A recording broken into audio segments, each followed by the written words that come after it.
చేసినా ఏ పార్టీ అయినా, కాంగ్రెస్ అయినా, బీజేపీ అయినా, టీఆర్ఎస్ అయినా, రేపు ఇంకో కొత్త పార్టీ అయినా, జనంలో అవేర్నెస్ లేనంత కాలం జనాలని బర్రెల్లాగా గొర్రెల్లాగా అసలు ఈ 15 ఏళ్ళు ఇప్పుడు దాదాపు 10 ఏళ్ళు అధికారంలో ఉన్న బీజేపీ కనీసం వాళ్ళైనా కూడా జనాల లెక్కలు తీశారంటే అది కూడా చేయలేదు కదా. అసలు వాళ్ళు లెక్కలేదు అన్నారు ఇప్పుడు. అవును, కాంగ్రెస్ ని ఒక రకంగా అప్రిషియేట్ చేయాలి మనం. కనీసం బీసీలు 46% ఉన్నారని బయటపడ్డది.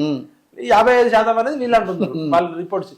అసలు బీజేపీ అంటే లెక్కలేదు ఇవ్వమంటారు. మరి లెక్కలేదు ఇవ్వనప్పుడు కులాన్ని తీసేయండి, అంతే కదా. ఇప్పుడు ఒకే దేశం ఒకే కులం అని పెట్టండి, అంత బెటర్ గా ఏ కూడా ఉండదుగా. ఇప్పుడు 1 నేషన్ 1 లక్ష పెట్టారు, 1 నేషన్ 1 క్యాస్ట్ పెట్టండి. మేము ఈ కులానికి వ్యతిరేకము, ఈ మొత్తం అందరికి సమాన అవకాశాలు కల్పిస్తాము, సమాన విద్య కల్పిస్తాము, సమాన వైద్యం కల్పిస్తాము.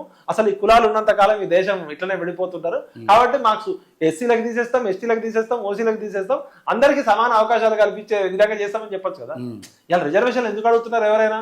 అరే నాయన మాకు కనీసం విద్యా వైద్యంలో గవర్నమెంట్ ఉద్యోగాలు అన్న మాకు అవకాశం ఇవ్వండి, ప్రైవేట్ ఉద్యోగాలు ఎట్లాగో మాకు రావు, సంపద లేదు మాకు, భూమి కూడా పంచండి, ఆస్తులు కూడా పంచండి, ఒకే దేశం ఒకే ఆస్తి, అందరికి ఈక్వల్ గా ఉండాలి కదా.